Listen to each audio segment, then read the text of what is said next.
Star of wonder, star of night, star with royal beauty bright, westward leading, still proceeding, guide us to thy perfect light. These were the words of our entrance song as we gathered to begin our celebration this evening of this great solemnity of the Epiphany of our Lord. They're words that we know quite well, as throughout the Christmas season we often sing this famous hymn, We Three Kings. And tonight we come together on this solemnity of the Epiphany of our Lord to be able to contemplate the gift and the mystery of that star that shone so brightly some 2,000 years ago. In our gospel this evening, we hear this very familiar story of the journey of the three magi. These wise men, these non-believers, these non-Jews see a star one night in a far and distant country and make a decision to be able to follow that star so that they might be able to pay homage to this newborn king. When we think about it, what an incredible story. Strangers from the East are prepared to leave everything to set out on this journey that they do not know where it will lead them or ultimately what it will bring to them. They were willing to leave home and family. They were willing to leave friends and community. They were willing to leave work and security, and they embark on a journey that they know not where it would take them. All they simply had was the guidance of a star in the sky. At times they would not see the star. They would be disorientated. They would have to backtrack. And yet something in the midst of this long and arduous journey that would have taken months to perhaps up to 2 years for them compelled them to continue going on. What a remarkable story of courage, of faith, of trust, to be willing to risk all and everything, to be able to seek out something more, something better, something that would give meaning and purpose and satisfaction to their lives.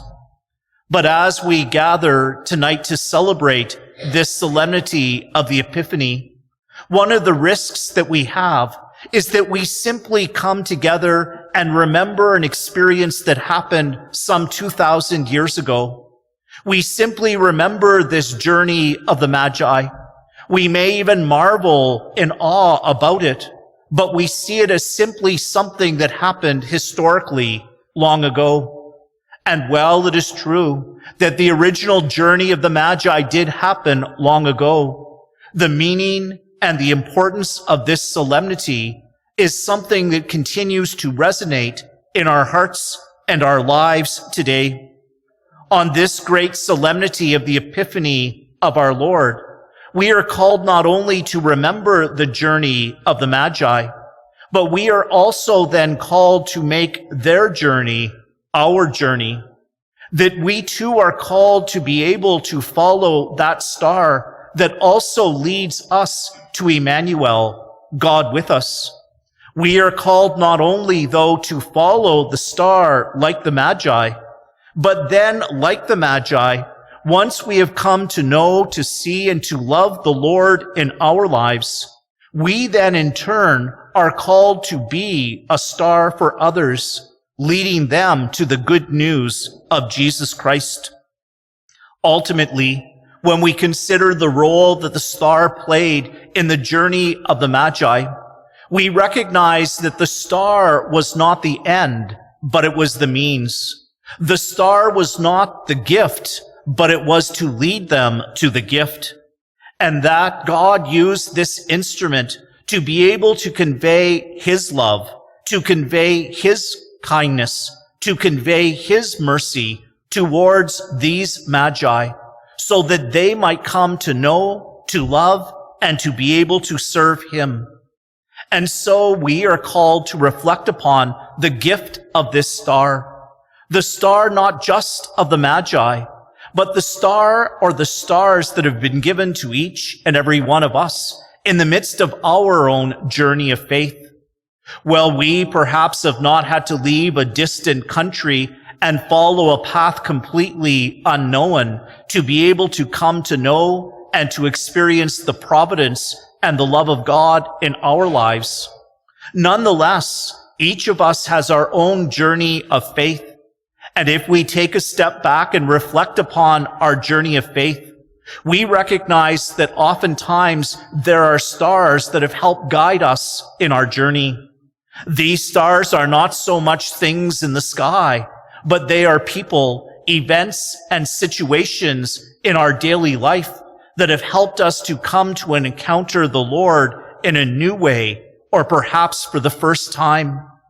And so on this great solemnity of the Epiphany of our Lord, you and I are invited to be able to remember those people, those situations and circumstances of our lives that helped us to come to discover Emmanuel, God with us.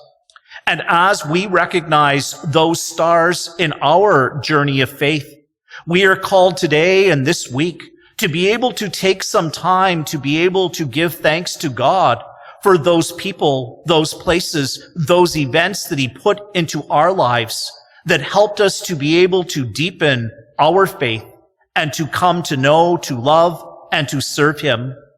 And as we contemplate those people and events that helped us to grow in faith, it should cause us to have a joy in our hearts like the Magi did when they finally came to the end of their journey and they set their eyes on this newborn king and his parents, Mary and Joseph. And as they set their hearts and their eyes on this newborn king, we know that everything changed within them. Not only did they open their treasure chests and offer him the greatest of gifts, gold, frankincense, and myrrh, but then we hear that as they prepare to go back to their homes, to their families, they go back a different way. Not only because they had heard that Herod wanted to see them and they wanted to avoid him, but I think moreover they went back a different way because they themselves were different on now seeing and experiencing Emmanuel, God with them. And as they made their long journey back home to family and friends, I'm sure that wherever they were on the route, they shared what they had seen and experienced. They became evangelizers of the good news. And as such, they became a star to others so that they might come to know, to love, and to serve the Lord in their lives. And this is called to be our experience as well, as we are led by others and the situations and circumstances of life to come to experience Emmanuel, God with us. We recognize that we cannot just simply stay in that moment, as wonderful as it is, but after spending that time rejoicing in that newness of life, that now we are called to go back to others and to be able to share the good news with them. And thankfully, we do not have to oftentimes make that long and ardent journey to be able to find others to share the good news with. Sometimes those people that we need to share the good news with are our own family that live within our own house or that are on our neighborhood. There are others that we know that need to hear the good news in our places of work and recreation. And there are those strangers that we meet in the midst of our daily tasks that we have an opportunity to be able to reveal the good news of Jesus to them. And again, oftentimes we do not have to stand on a soapbox. We do not have to quote the Bible or catechism by verse to be able to share the good news with others.